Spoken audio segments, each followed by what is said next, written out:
Hello, good morning guys. Kasabong Luzon, Visayas, Mindanao sa aking mga followers, aking mga viewers, aking mga subscribers. Ito sa umaga na ito ngayon, magbigay ko konting tips para sa inyong mga baguhan ito. Kasi ako, magkukondisyon ako ng manok dahil sasali ako, lalaban ako ng 2 hits sa dito sa San Juan, Kakpit, dahil ito ang malapit na sabungan dito sa amin.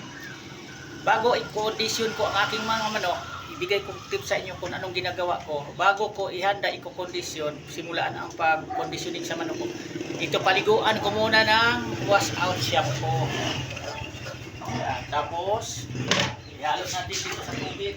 Balde dito, gano'n. Halo-haloin natin yan ng gusto, gano'n. Gano'n lang. Yan lang. Pagkatapos, minsan, ang iba-iba ang pamaraan, bawat isa ka nag-alaga ng manok, magsimulang magkondisyon. Yung iba naman, purgahin muna bago paliguan. Pero pwede naman din na paliguan muna natin ng wash out shampoo, kinabukasan natin purgahin bago natin simulaan siya sa pag-kondisyon. Yan ang ginagawa ko mismo para sa inyo itong mga baguhan pa lang, sa aking mga followers, sa aking viewers, sa aking subscribers. Parang kahit papaano, mayroon talaga kayong kunting matutunan sa akin na pangdagdag din ninyo sa kaalaman sa pag-alaga ng manok. Hindi lang basta-basta ko yan di diretso lang kondisyon. Kailan linisin muna, paliguan ko muna ng wash out shampoo, pupurgahin.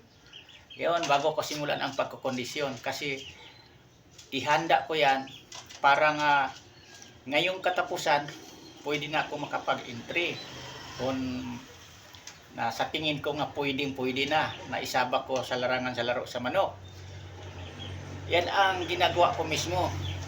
Kaya ito, gumagawa ko ng content ngayon, video, ipapakita ko sa inyo na aking mga viewers dito sa aking channel, sa aking YouTube, Kalyaw Kasabong TV.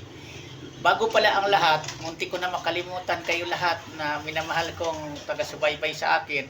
Magpasalamat muna ko sa inyo pala, sa aking nag-subscribe na sa akin. Pag nag-subscribe, maraming salamat sa iyo.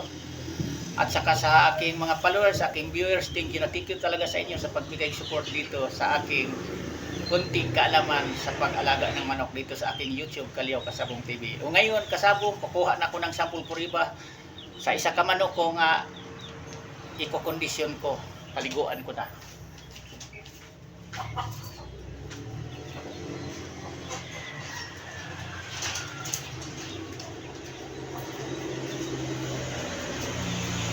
Ito din, isa ka gagamitin ko ito, kulay pula, bali 6 ito na ikokondisyon ko. 2 kalisay, 4 na pula, sakto sa mga sukat ito. Parang hindi ako maargabyado, hindi ako mapag-iwanan sa ibang pagmamanok din na entry. Gano'n lang ako. Paligo, ilublog natin, ilisin ng gusto. Para sa inyo itong mga baguhan pa lang, kasi kaming dating na namin ito. Paano namin ang mga pamaraan, proseso tungkol sa pag-alaga o pag-handa ng kondisyon ang mga manok ng mga panglaban. Ayan. Yan, sinasabi ko sa inyo, walang mawala naman sa inyo kung subaybayan nyo, panoorin nyo palagi ang aking mga i-upload na videos, kasi libre naman. Pag-seminar talaga ako tungkol sa pag-alaga-anay ng mga manok lamang. Yan. Huwag nating apurahin, huwag nating madaliin. Himasi-masi natin mga dito sa mga balahibo sa pakpak, sa puwitan, dito sa buntot. Lahat yan para malinis, matanggal yung mga hanip o puto. Yan. Yan siya, ganun ang pagpaligo. Hindi kay pagtuslog ganun. Okay na, yan. Sa akin ganun muna. Gilinis ko talaga yan. Yan, kilikili. Ginaganyan ko yung kilikili ng manok. Ganyan.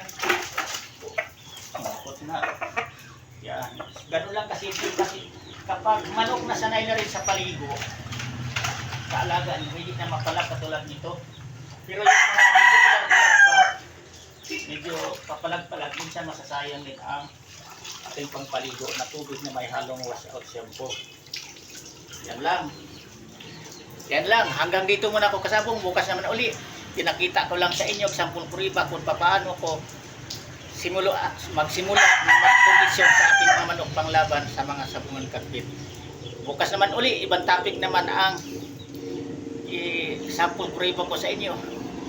Huwag na lang nyo makaligtaan mga baguhan pa lang. Subaybayan nyo lang ang aking mga gi-upload mga videos, aking mga content dito sa aking YouTube Kalyaw Kasabog TV. Kasi sinasabi ko sa inyo, mayroon talaga kayong kahit kunti man lang na matutunan sa akin na pangdagdag din ninyo sa kaalaman nyo sa pag-alaga ng manok. Para makamit natin ang lamang tayo sa panalo kaysa talo. Nasa atin yan sa pag-alaga, sa pagkondisyon. Kailangan paghirapan natin, hindi madali ang labanan ngayon sa manok, di madali na makamit natin ang lamang tayo sa panalo kaysa talo. Trabahoan taga natin, pagtrabahoan natin, paghirapan natin para kung may pinagtrabahoan tayo, may kasabihan, kung may tinanim tayo, magbubunga din ng maayos pagbubunga. Yan lang, maraming salamat ulit sa pagpunod. Thank you. Bye.